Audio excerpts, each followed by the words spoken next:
Now the next item that we want to discuss is the network software. Let's go back to our network one more time, where we have the switch that connects us to the different clients C1, C2 and to the server. Now to set up this network, we need to have first of all the client operating system, and at the same time we also need to have the network operating system.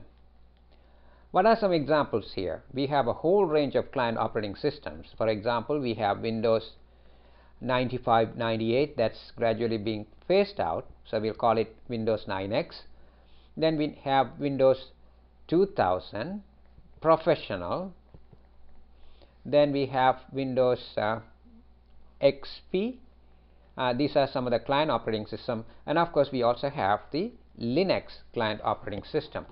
In the case of network operating system, the first one is client operating system, network operating system. In the past we had Windows NT server operating system, then came the Windows 2000 server operating system, and now we have the Windows 2003 server operating system. We also have, of course, the Linux server operating system, and there are other operating systems such as several variations of the Unix operating system that's used as a server operating system. These are some examples here. Software being a very important aspect of networking, let's talk a little bit more about software. We already mentioned the fact that software is an important component of networking, especially the network operating system. Let's take a look at the Windows 2003 server operating system, because people can set up their servers at varying levels of sophistication. There are different versions of Windows 2003 server that are available for setting up a network. For example, you can start with a web server edition that can be used for setting up a web server. Then you have the standard edition. This again is Windows 2003 server. Then we also have the enterprise edition. In addition to that, we have the data center edition. As we go along this list of different versions, as we go further down, of course we get the more advanced form of network operating system. In terms of software, in other words, we are still continuing with our discussion on software. We will take a look at a special form of network server software. Let's call this the application server software.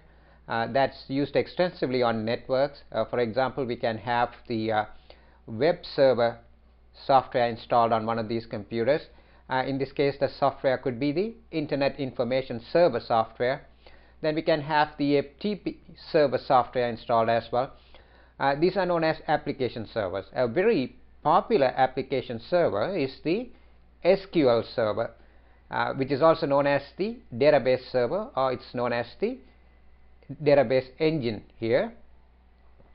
For us to install these application servers, we of course need the network operating system as well. So in other words, if you want to get the SQL server going, then we need to first install the Windows 2003 server operating system, for example, and on top of that we will install this application software.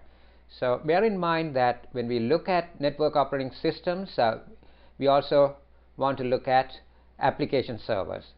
So these are two different things that are used in combination to provide a variety of services. In the first case here we have the web services. In the second case we have the file transfer service using FTP server, and in the third case here we have the database server. Finally, let's take a look at all the people who are involved in a network, and in this case we can divide them into two groups. The first one would be the administrators who are involved in the administration of the LAN, and the second one we can name them as users. And again, under administrators, you can have different type of administrators. You can have the overall administrator, who is at the highest level. Then you can have account operators, for example, who are only responsible for administering accounts. We call them account operators. And you can have server backup operators who are involved only in backing up a server. We can call it the server backup operators.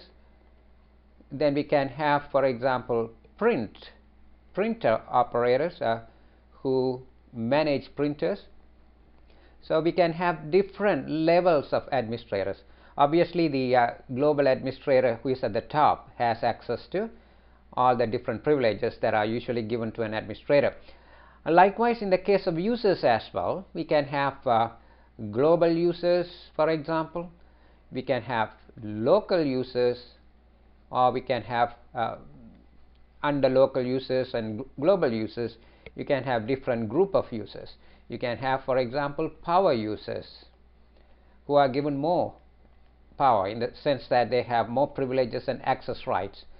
So again, the users can be classified under different categories, and they can be assigned different privileges and rights to the network resources. When we talk about global resources, we are talking about the entire network that we refer to as, say, for example, an organizational network, where we have the entire organization tied to this network. We could have global users who can get into different domains here. On the other hand, you can have a local domain where you could define local users here. They have access only to a part of the entire network, a particular domain of an entire network.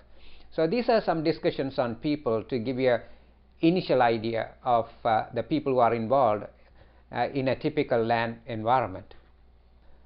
Finally, as an exercise, you might want to go to the website at Microsoft, which is www.microsoft.com, and get into the section that has information on servers, Windows servers, and look at the different versions of the Windows 2003 server, such as the Web Server Edition, the Standard Edition, and so on, and compare these operating systems in terms of their functionality, in terms of their features, etc. So you might want to do this as a web exercise. This brings us to the end of this discussion on an introduction into the purpose and use of a network.